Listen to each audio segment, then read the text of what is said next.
I was not searching for Tartaria when I first noticed the bridges. They surfaced instead in planning archives and drainage surveys, in folders meant for culverts and flood mitigation, not for monuments of stone. Vast arches rose from wetlands and forest floors where no graded approach remained, where no parallel embankment hinted at vanished roads. The spans were intact, symmetrical, engineered for loads that would have crushed timber trestles, yet the surrounding terrain told a quieter story. Soil profiles showed no compression layers. Riverbanks bore no scars of cart traffic. Vegetation rings dated back centuries without interruption. Surveyors from the 19th century had drawn these structures carefully, every pier and keystone measured, their handwriting steady and professional. Freight classifications appeared in margins. The tonnage estimates were penciled beside arch radii. Nothing in the notes suggested ceremonial intent. I kept circling the same contradiction. Infrastructure implies movement. Movement leaves traces. Here, only the stone remained. When I overlaid early regional maps, another coincidence emerged. Several bridges occupied territories once labeled with Tartarian names, long before those terms vanished from atlases. The alignment did not prove anything. It did something quieter. It made the absence harder to ignore. The paperwork surrounding these bridges was not poetic. It was transactional, methodical, precise. Ledger sheets from municipal archives listed stone volumes down to fractions of a cubic yard. Quarry invoices recorded, transport routes measured in days rather than miles. Load calculations were etched into margin columns, formulas repeated by different hands across different decades. Converging on the same unsettling conclusion, these spans were designed to carry immense weight. Not livestock crossings, not foot traffic, convoys, wagon trains, industrial consignments, artillery platforms, heavy enough to deform lesser arches. Inspectors surfaced only as initials.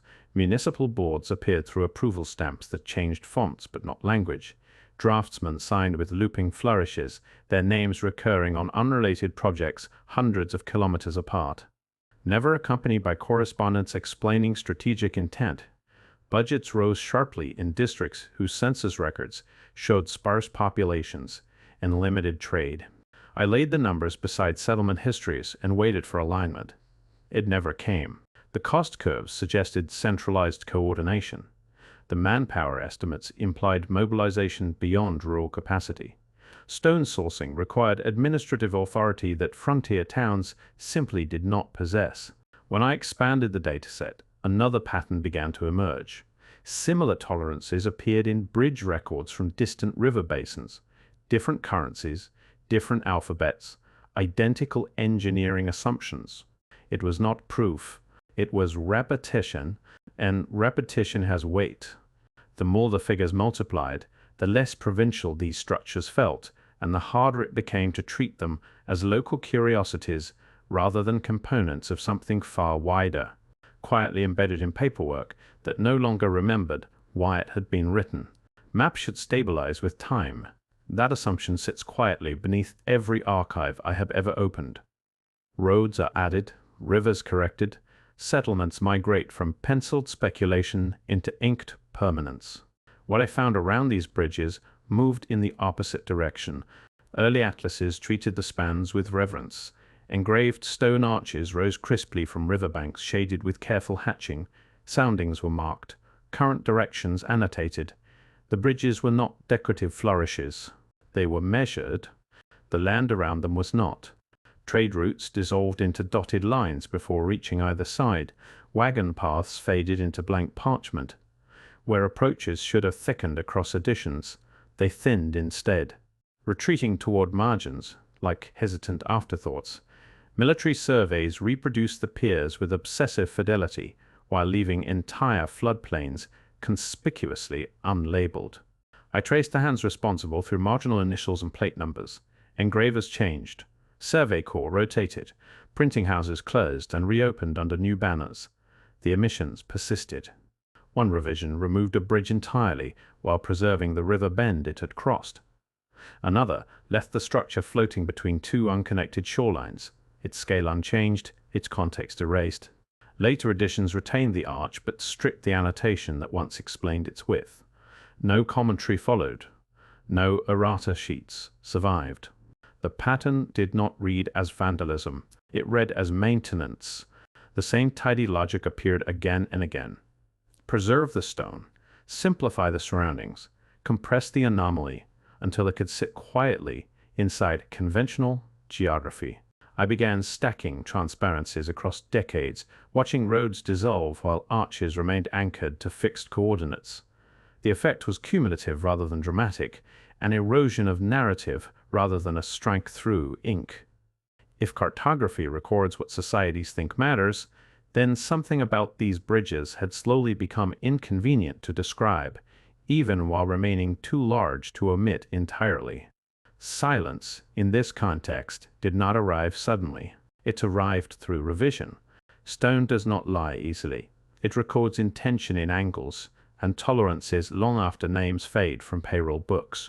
I began measuring pier diameters against river widths, plotting arch rise against expected flood loads, tracing chisel marks that revealed standardized tooling rather than improvisation. The blocks were cut to tolerances that required steady workshops and long production runs, not itinerant crews shaping whatever the nearest quarry could provide. Foundations plunged deeper than seasonal erosion demanded, their footings stepped and buttressed as if designed for centuries of hydraulic stress. The quarry invoices surfaced again. Some stones had traveled astonishing distances, hauled from geological formations hundreds of kilometers away, despite closer alternatives with similar compressive strength. Transport manifests listed wagon fleets and draft teams large enough to form temporary roads of their own. Scaffold logs recorded timber quantities rivaling those of cathedral projects. Payroll fragments sketched a quiet workforce behind the stone. Engineers appeared through salary scales rather than letters. Master masons left marks in block joints, repeating signatures I had encountered on canal locks and civic halls attributed to Tartarian administrations in distant provinces. Logistics coordinators materialized only as initials beside shipment approvals, their routes overlapping projects that official histories treated as unrelated. The surrounding countryside refused to match that ambition. Sparse villages, thin trade registers, agricultural yields barely sufficient to justify such expenditure. The workmanship kept pulling my attention outward. The same arch geometry surfaced on viaducts far from these valleys. Pier profiles echoed monumental river crossings, catalogued in imperial surveys under vanished regional names. Not identical, but close enough to suggest shared handbooks, shared training, shared expectations of load and longevity. If this had been frontier improvisation, it was the most disciplined improvisation I had ever seen. The stone implied an audience larger than the settlements that eventually gathered around it, which raised a question that would not settle quietly. Were these bridges answering a landscape that had already been shaped for them, or were they standing, in anticipation of something that never arrived? Stone alone could still be explained. Maps could be edited. Accounting ledgers misfiled. Landscapes are harder to negotiate with. I turned outward, away from paper, and into soil. Core samples taken along both ends of several bridges told restrained, patient stories. Layer after layer of compacted sediment preserved flood cycles, root systems, insect activity, and seasonal deposition. What they did not preserve were the signatures of heavy traffic: no crushed gravel beds, no persistent ruts compressed into subsoil, no imported road fill, no lime-stabilized surfaces breaking the native. Stratigraphy, pollen records, deepened the contradiction. Forest species dominated uninterrupted bands where approach roads should have cleared corridors wide enough for wagon teams. Shrubs and riparian growth re-established themselves repeatedly, suggesting long-term stability rather than maintenance cycles. Agricultural inspection reports from the 19th century recorded field boundaries and grazing zones that drifted casually across what would have been major transport arteries. Hydrology added another pressure point. Riverbanks near the piers showed engineered reinforcement only where the stone met water, not upstream or downstream, where runoff from roadways typically scours channels into distinctive patterns. Sediment fans that normally accumulate at bridge mouths under traffic stress were absent. Flood debris had piled against untouched vegetation instead. Geological surveys spoke with professional restraint. One margin note halted me longer than most narrative accounts ever had. No evidence of sustained overland freight corridor. That line appeared in 3 regions, separated by oceans. I layered the environmental data over the cartographic revisions and the masonry inventories. Each dataset contradicted a different expectation. Together, they formed something sturdier, a triangulation of absence. Then came the later highways. 20th century planners curved around these structures with curious consistency, routing asphalt across new spans rather than adapting the stone crossings already in place.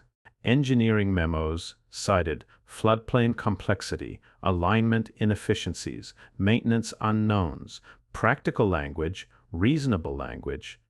Yet the older bridges remained underused, oversized, and untouched by the traffic they once seemed to anticipate. Infrastructure had grown around them, not from them. The soil kept refusing to cooperate. So did the water, so did the plants. The patterns were accumulating now, not in dramatic flourishes, but in the quiet agreement of unrelated disciplines reaching the same reluctant conclusion. Whatever these bridges were built for, the earth around them did not remember the roads they were supposed to serve. By this point, the investigation had stopped feeling local. The masonry ratios from those forested crossings kept resurfacing in places that official histories treated as unrelated.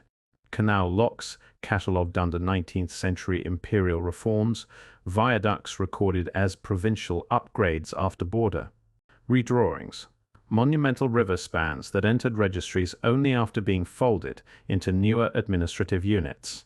The proportions repeated with unsettling consistency. Pier widths scaled to water volume. In the same narrow band, arch curvature obeyed identical load distribution formulas. Cut stone courses followed, matching sequences of alternating headers and stretches, a pattern uncommon outside centralized engineering schools. I followed the trail through inventory numbers rather than place names, archive boxes stamped with shifting ministries, survey folios reassigned from dissolved bureaus to successor departments whose mandates rarely overlapped on paper. Each renaming left the structures intact while rearranging the language around them. Distance did nothing to soften the resemblance. Plans drawn in different alphabets shared the same measurement conventions.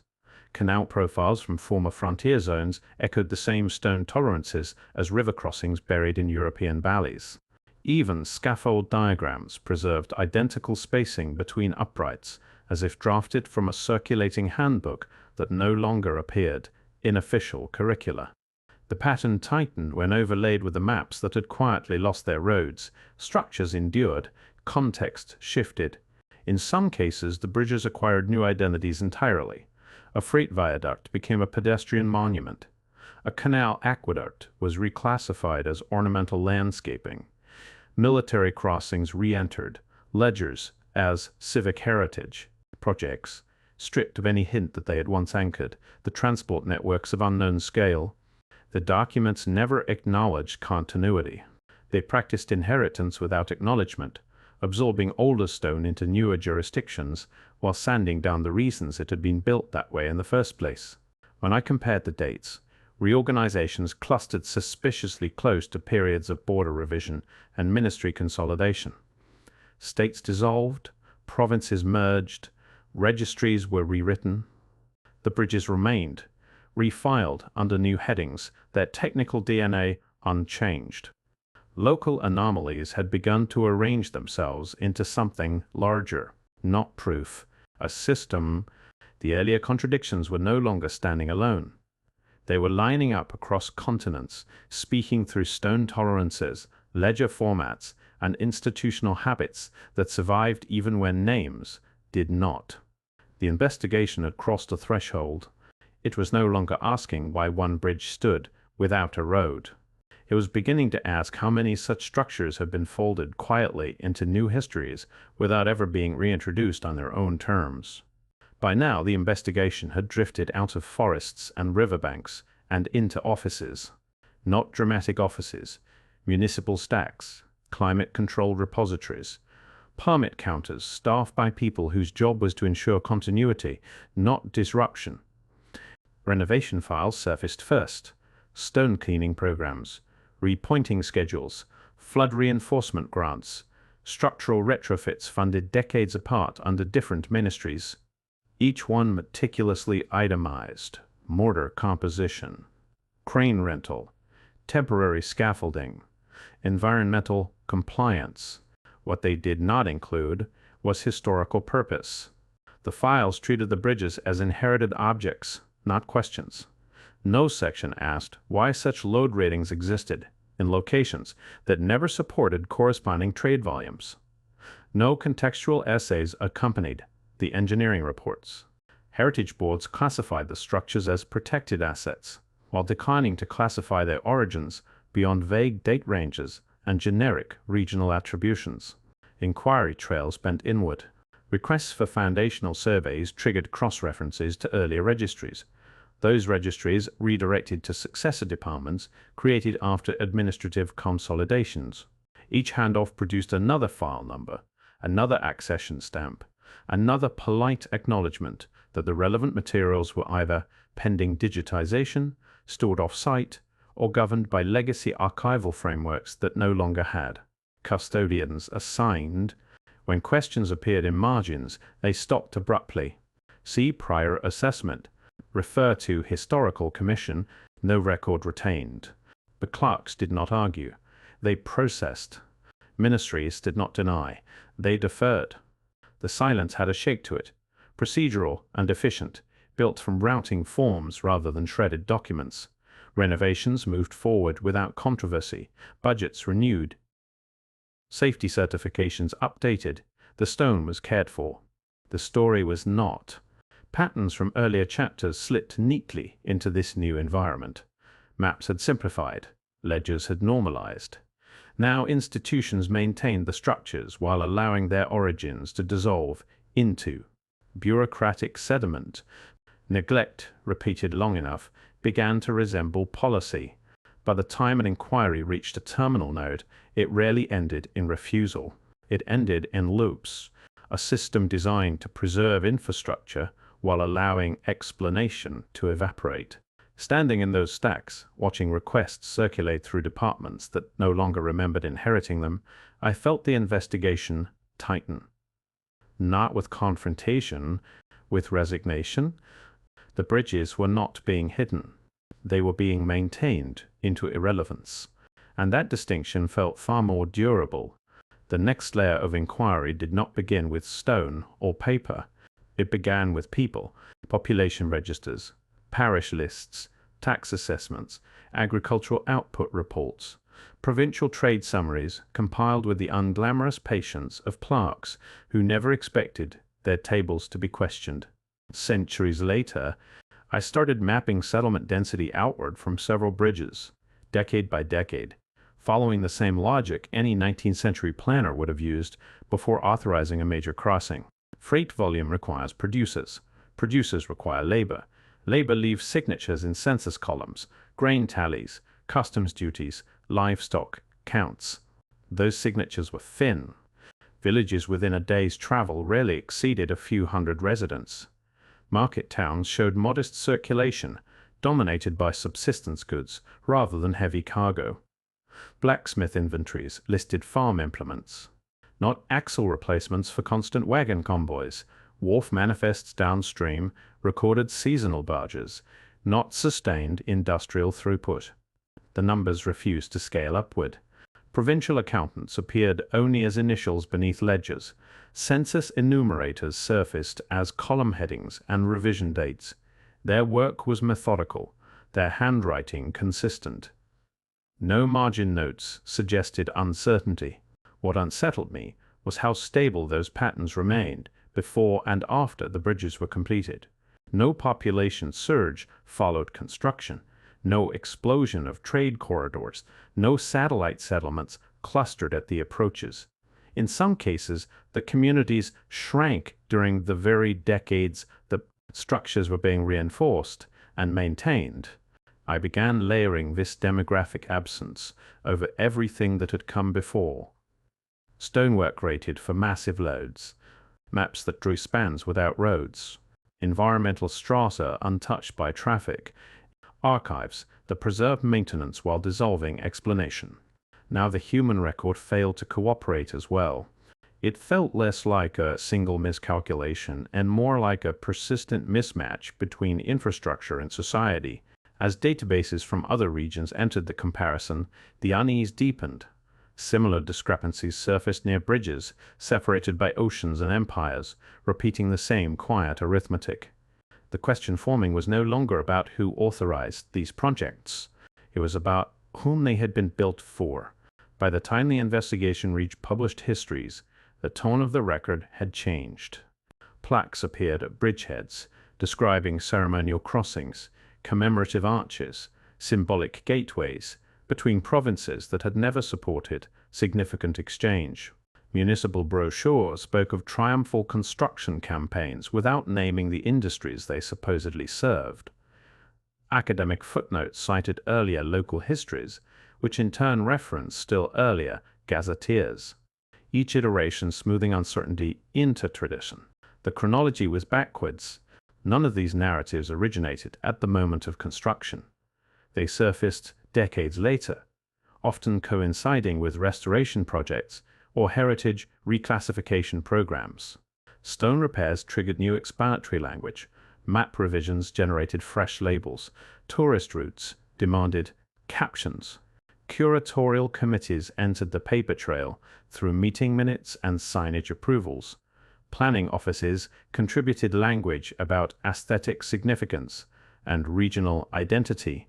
The wording shifted carefully, never dramatic, never absolute, replacing missing primary records with interpretive overlays that sounded settled because they had been repeated. What unsettled me was not that meanings change, it was that explanation consistently followed maintenance rather than preceding it. Each reinterpretation aligned neatly with previous silences. Where archives had looped, narratives now filled the gap.